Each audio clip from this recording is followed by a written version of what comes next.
Hello team, in this video we're going to look at what is the cloud.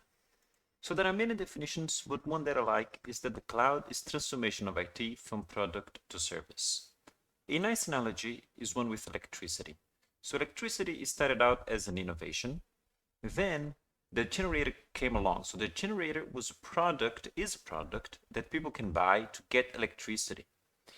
But these days, we don't need to buy generators to get electricity. We can get electricity directly from the utility provider. So there's this company, it sells electricity, we connect to the power lines, and then we get electricity without having to own any equipment to generate electricity ourselves. So cloud computing did the same thing, but for computing capacity. So computing started out as an innovation, then it became a product. We can buy PCs and servers to get computing capacity, but cloud computing turns computing into a service. So people can get computing capacity without needing to buy servers themselves or maintaining servers. They can get computing capacity directly from the cloud provider. So cloud computing made the same thing, same evolution, but for computing capacity. So cloud computing is a paradigm where application and services run. It can be parts of an application or a service, or even completely, can send everything to the cloud.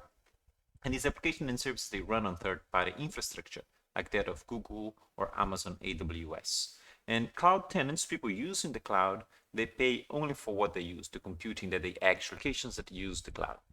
So Duke University uses a cloud service to store online videos. So this is probably where you guys are going to watch these. When we check our calendars on our smartphones, we're also using the cloud.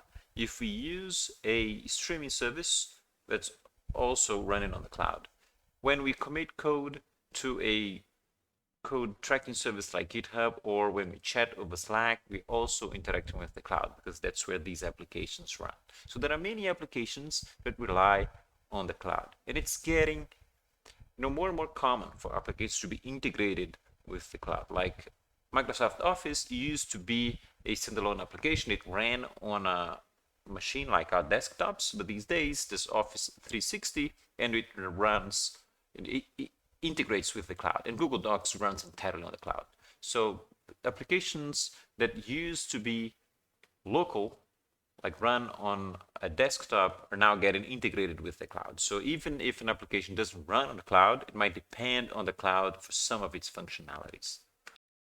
So in the past, enterprises used to run application on several servers, possibly spread across multiple departments. For example, we could have some services related to managing payrolls and salaries on the human resources department. We could have some service dedicated to running simulations or prototyping on the research and development department. We can have servers running software to track sales, where customers can place orders in the sales department, and the manufacturing department might also have its own servers running applications to track supply and demand of components that they need to build new products. So these applications ran on distributed servers, and this makes things much harder to manage. Today, companies do it a little bit different, or they're migrating to doing things a little bit different. Consider the case of Coca-Cola. So Coca-Cola is not in the business of building computers or managing computers, or it does need an IT team to do its core business. So companies like these, they might opt to move some or all of their IT infrastructure to the cloud. So instead of running their own servers, they just get the computing capacity that they need to run whatever applications they have. So this is one approach. Another approach that some companies do is that they offload some of their computing capacity to the cloud, so they buy it from a cloud provider, but they also have some local IT infrastructure where they can run their applications. But even companies that keep some local compute, they do it different from what they used to do in the past. So instead of having compute capacity spread across multiple departments, what companies tend to do these days is concentrate this computing capacity on a single IT department. So just like this mini cloud that the company has, and this cloud is available to the departments like sales and manufacturing to run their applications. So we have two types of clouds. A private cloud is managed by an organization and hosts its applications. And a public cloud is managed by a third party like Google or Amazon and hosts multiple customers. And these types of cloud deployments, they can be combined in different ways.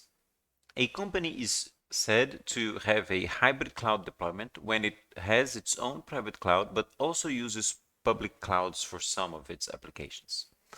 And an organization that has multiple private clouds or uses multiple public clouds is said to use a multi-cloud deployment.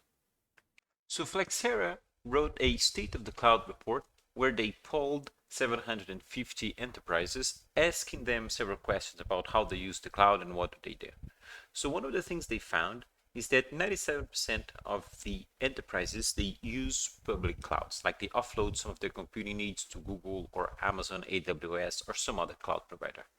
And these companies, they also have their own private cloud. So it's very common, 78% use both the public cloud and they also have some local compute capacity.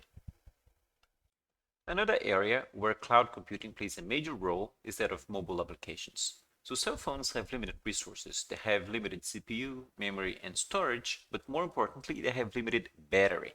So if you run heavy computation on a cell phone, the battery is going to drain fast, and then these applications they are frowned upon and might not attract a lot of users. So mobile applications usually rely heavily on the cloud. So they store a lot of data on the cloud and they do heavy computations on the cloud. For example, our email stays on the cloud, and then when we access our email on our cell phones, for example, when we do a search, so the data is on the cloud, the search happens on the cloud, and we only get the results back. Similarly, when we are using GPS to go from one place to another, like driving a car, we tell where we want to go, and then the cloud service is going to look at the traffic and what roads, what routes are available, and it's going to make a suggestion to us. So our cell phone only gets the suggested routes. It doesn't need to do the bulk of the computation itself. So this might run faster because the cloud has a lot of computing capacity compared to the cell phone, and it's also going to save battery on your cell phone. So mobile applications use the cloud a lot.